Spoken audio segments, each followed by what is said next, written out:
Yeah, I tell everyone, it's just like, unfortunately, it's just like cleaning or vacuuming or getting in shape or, anything, laundry. It takes maintenance. It takes that upkeep. And it's not a permanent, solution where, you can clean your bathroom one day and it's like sparkling clean, but you're going to keep using your bathroom and it's going to get dirty again. So it's really just those everyday maintenance steps that it takes, where you're just kind of constantly, putting things back. And then just like, I mean, my home gets like this too, where life gets busy, gets hectic. You're running late and you're just kind of throwing something somewhere, but trying to at least take, even if it's right before bed, this is what I typically do. It's when I'm like shutting down the house at night and just quickly doing a quick sweep and putting things back when I can. But whether you have 5 minutes or you have 2 hours, it's just those little baby maintenance steps of doing what you can with the time that you have and trying your best to hold yourself accountable. Unfortunately, there's not like one magic fix. It's just, chipping away at it constantly and trying to not make the snowball continue to roll down the hill until it's this big beast. Hi there. Welcome to the Connecting KC podcast. I'm Rachel Kilmer, also known as Rach the Realtor on the internet, where I love, connecting all things KC.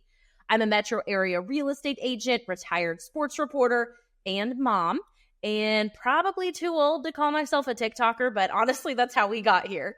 You can learn more at www.rachtherealtorkc.com. But this show is all about introducing you to all of the movers and shakers, interesting people, heartfelt stories, and funny quirks that make this vibrant community home. So let's get right to it with today's episode of Connecting KC. Welcome into Connecting Kansas City, where I am so excited to be joined by Emily Aull. She is the savvy owner of Aull Organized, a premier professional organizing service dedicated to transforming both in-home and commercial spaces into havens of efficiency and tranquility. With a passion for orderliness and a keen eye for detail, Emily helps her clients declutter, streamline, and maximize their spaces to achieve harmony and functionality.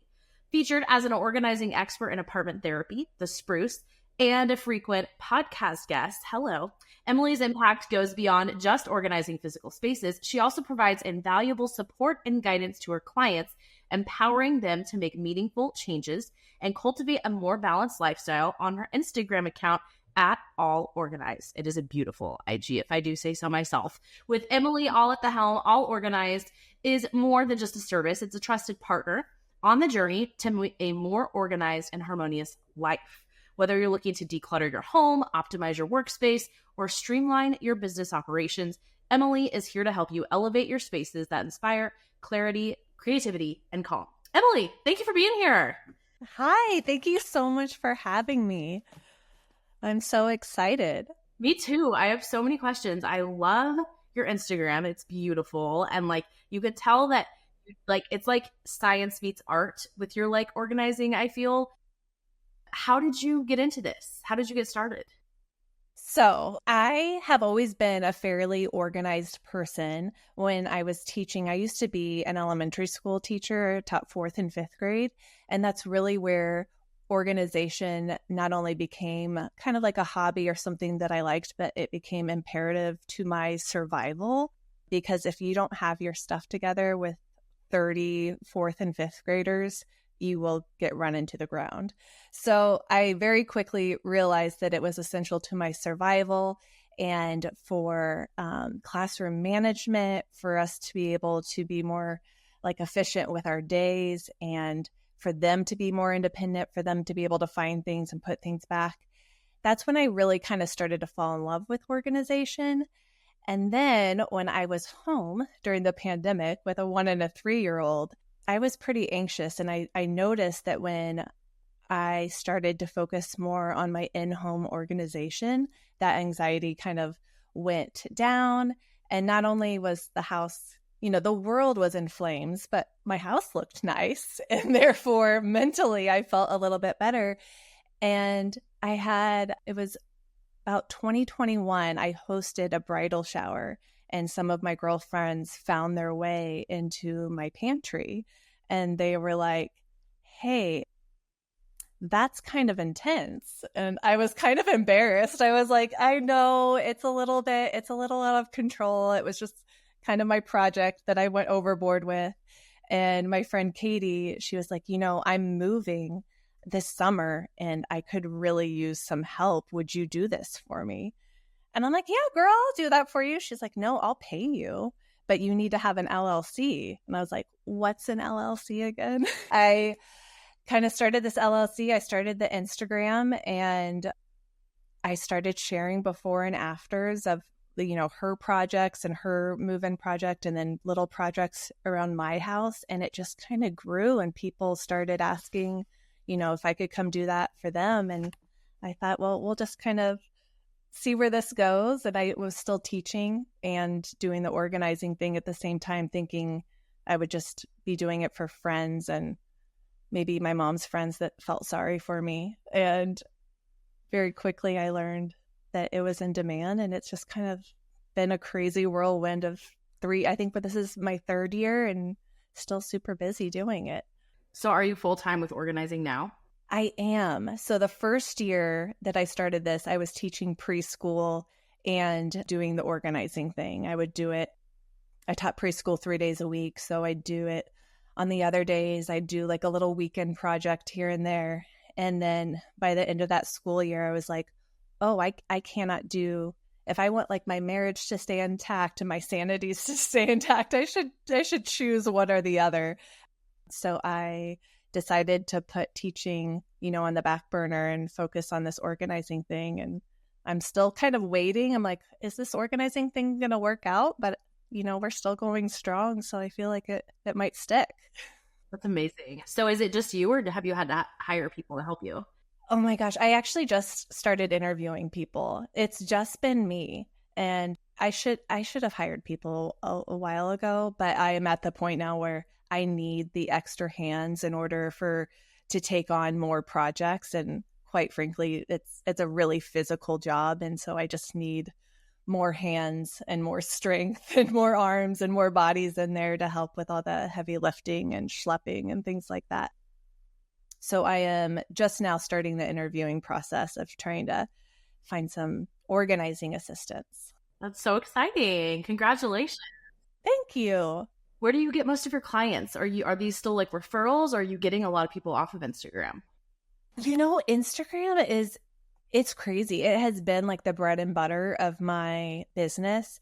But now being on year 3, it's a lot of word of mouth. I'm sure that you kind of find the same thing with your business, that you have one client, that one client tells a couple of her friends or his friends, and then it just kind of spirals, and it's been a big domino effect. But Instagram has been very helpful for people to get a visual as to what it is I do, because a lot of people don't really understand it, but when they see the photos, when they see before and afters, they're like, oh, I know what this is and I need this. And that's where it's been really helpful. Yeah, this is such a huge transition to go from teaching into this in so many ways. I mean, one is just like the noise level of like you alone in a house, from being in a classroom with all the kids, to then also like running a business, invoicing, an LLC, marketing, social media. Like, what has the learning curve been like for you? And have you found that side of things enjoyable, or is it kind of like just a necessary means to an end? It is like birth by fire. Like, it's just kind of like when I went to college, and, obviously I went to college, but I got my master's in elementary education. So all of the courses that I've taken literally have nothing to do with like business and marketing and invoicing and all of that. So it is a lot of trial and error. It's a lot of asking for help.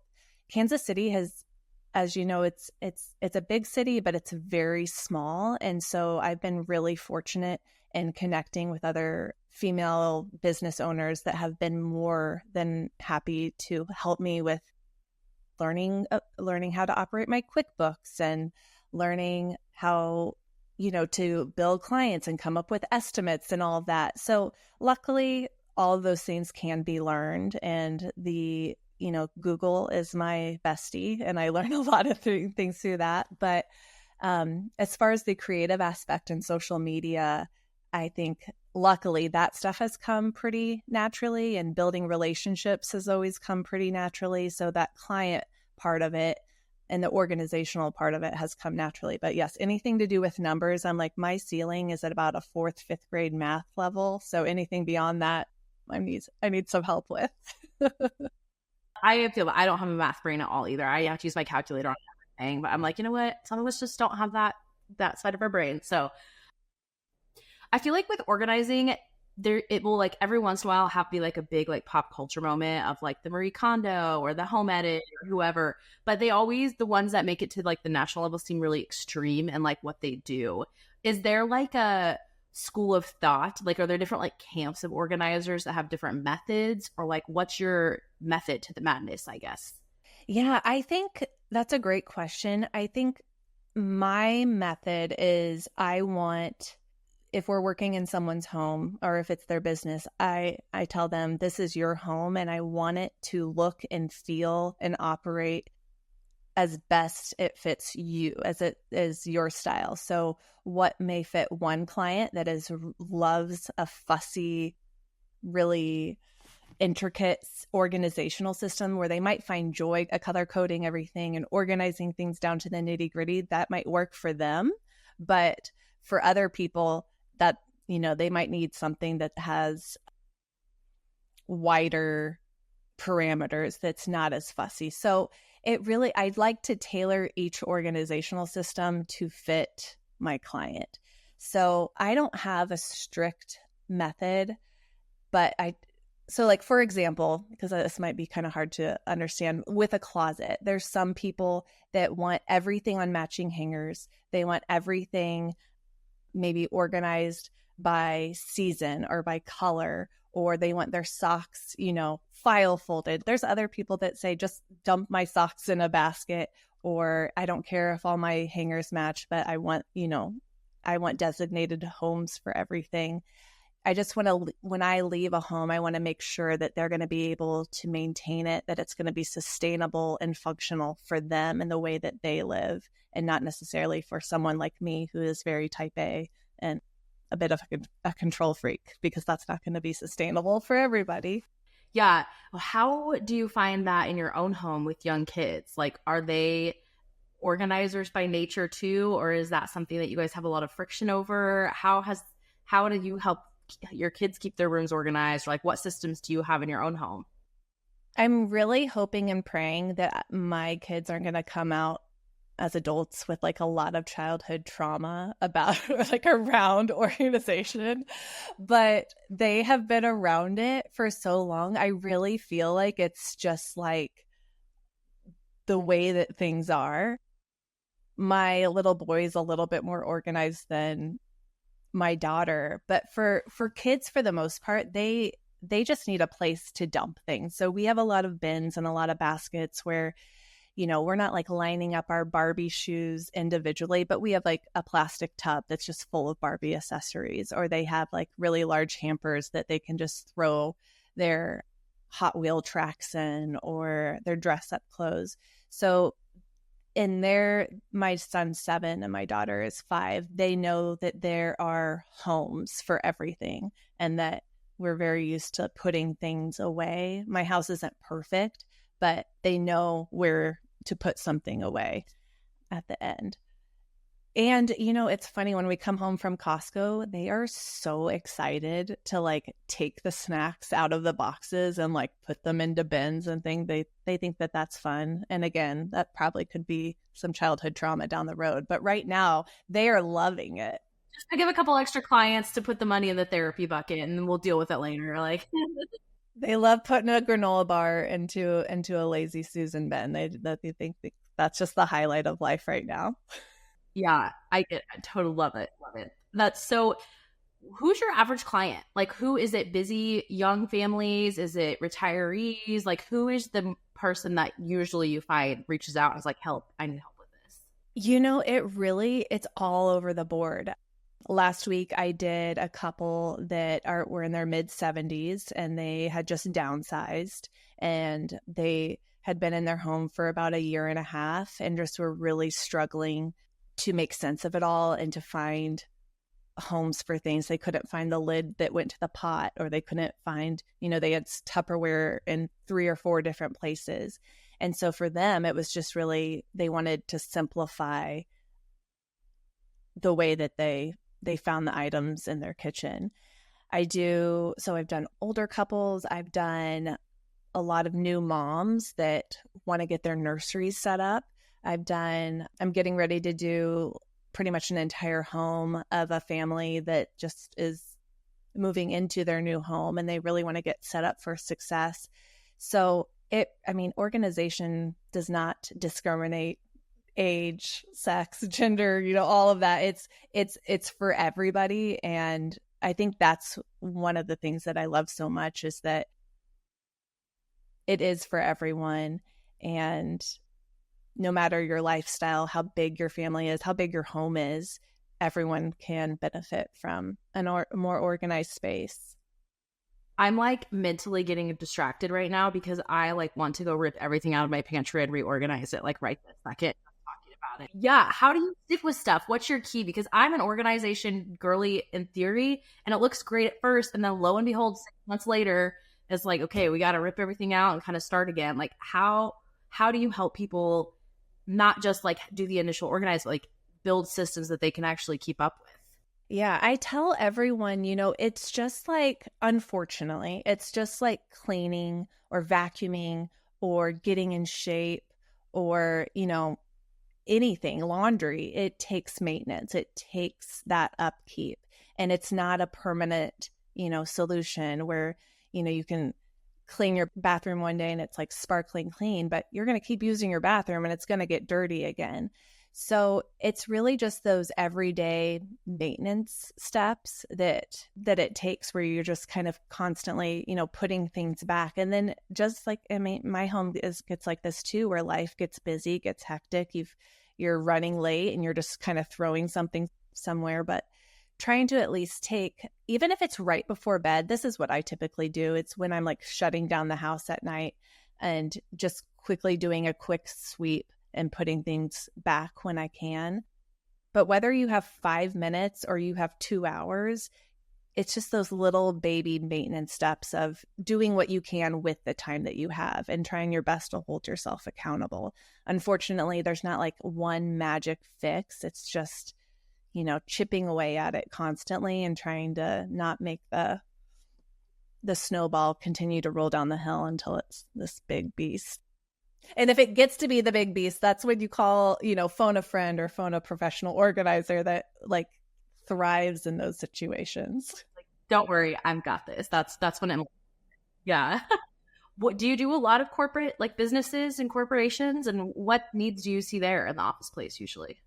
That's kind of a newer space that I'm breaking into, and I love it because it really brings me back to the classroom, and that's where my love of organization really kicked into high gear. I love the school supplies and the office supplies and all of that stuff. So I have done a couple of different interior design firms here in Kansas City with their stock rooms and all their samples and their tiles and their fabric samples and their handles and poles. I'm getting ready to do another office space later this fall where they're moving offices and they're going from a small space to a much bigger space. So really it's very similar to a residential space where you're trying to understand how they use the space, how can we best take advantage of the space that they have, and how to make it super functional and work for them. So it's like a snowflake. No space is the same as the other because the personalities are so different and the uses are so different, which always keeps me on my toes and it keeps it exciting. I don't know if that totally answered your question, but yeah, it's the same thing where it's I don't have one typical client or one typical business, because no matter what it is that you do, whether you're like in construction or interior design or you're a CPA, like everyone needs organizational systems. And I'm just fascinated with all of it. I think my one like dream client right now, I just got back from the dentist a couple of weeks ago, and she was telling me like all the things that they need organized. And I was like, oh, so like your flosses and your toothbrush and your different instruments and like all, like it's just fun to me. You're like, I'm drooling, and it's not just because my mouth has been open for an hour. Like, It's like you're trying to talk where there's like five different things in your mouth and they ask you a question, and yeah, exactly. my daughter is 4 and she just had her like first dentist appointment recently. It's like bad mom, whatever, but we finally made it. You're not a bad mom. I did the same thing. I was like, oh gosh, they're 4. We need to do this. Yeah. But she like walked into the office with her mouth open. Like she was already like, she had it open the whole time. I was like, okay, like it's a little overkill there, girl, but You know what? That I would rather that than the opposite of like them kicking and screaming and crying. So good for her. yeah, I have to take what you can get. Okay, these last 2 questions I ask everyone that comes on the show. First is, what is a great meal that you've had out and about recently in Kansas City?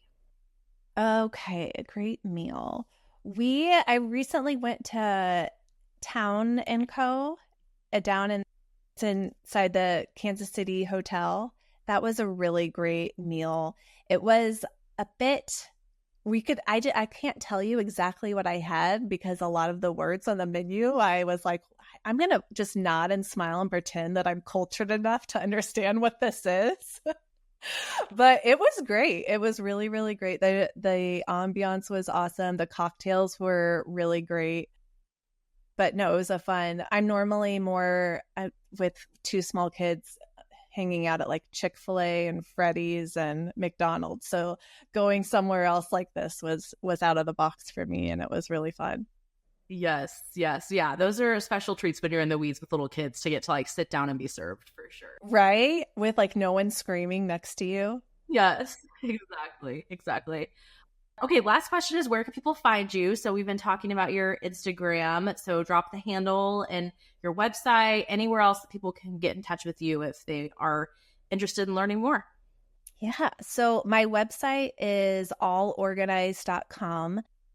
My last name is Aull. So allorganized.com. And then the Instagram, I'm really active on there. Try to post a lot of projects and just day-to-day organizational tidbits is at Aull Organized. So Aull Organized. Love it. Your last name worked out beautifully for this. So yes, I told my husband he can never leave me. if he does, you get to keep the name. I know. I'm like, or if you do, I still get the name. Okay. Yeah, exactly. Awesome. Well, thank you so much for taking the time to do this. It's been so fun to chat with you. Everyone, make sure you go follow Emily, and we will talk soon. Thank you, Emily. Okay. Thank you so much. All right, guys. Thanks for listening. I'll see you next time. Bye.